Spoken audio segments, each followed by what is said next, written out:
Welcome to the Radio Scilly video report.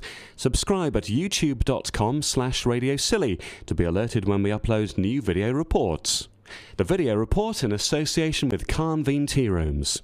There's a treat waiting for you on your walk around St Mary's. Spoil yourself at Carnveen Cafe with a break for morning coffee, lunch or afternoon tea, inside or in a large garden close to Pellistry Beach. Try our large selection of fresh cakes and delicious cream teas. We have a large range of sandwiches, toasted sandwiches and jacket potatoes, or pick up one of our proper Cornish steak pasties.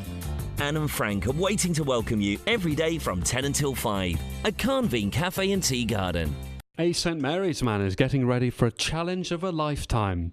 Merryn Smith of Porthcressa Road is running the London Marathon. He says he wants to help the bereavement charity SANS. The charity I'm raising money for is called SANS, and it's not a charity I'd heard of until quite recently. It's the Stillborn and Neonatal Death Charity, and they look after families who lose very young babies or premature babies. And they've looked after a couple of families over here, and they do a remarkable job. They give support, they give time, financial support, they point them in the right direction.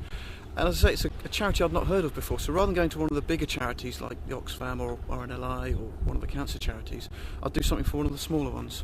Merryn only heard he was accepted to undertake the 26-mile run around the capital in October and has been training every day since. The other thing is, when you set out to do something like this, it does kind of look like an impossibility. Once you set into a routine of it, it just comes naturally.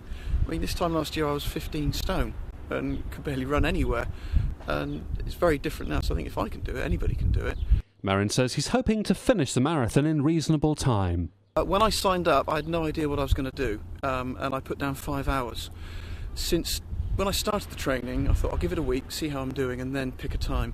And the aim has always been for 4.5 hours, which is 10-minute miles plus 10 minutes spare. And obviously you get off to a very slow start because you're in a big crowd of people and so on.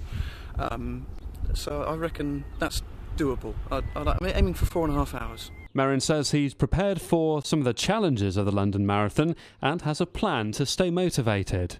Is when you're doing the run, it's to name a mile after somebody, either a member of the family, somebody who's donated money, somebody who's supported you in your training, and that's what I've done. I've got a list of 26 people, and I'll have it on a wristband, so each mile point I'll be able to think of them and what they've done for me over the time. And as to the wall itself, I'm hoping not to hit it. I mean, ultimately the wall comes with a lack of carbohydrates, so with a bit of preparation the days before, it shouldn't happen. I've done a 21-mile run here on the islands about 3 weeks ago, and I didn't suffer then, and you normally hit it between sort of the 18 and 20 mile mark, so I'm hoping to avoid it.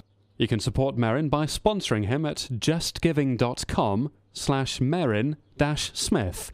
That's justgiving.com/Merryn.Smith.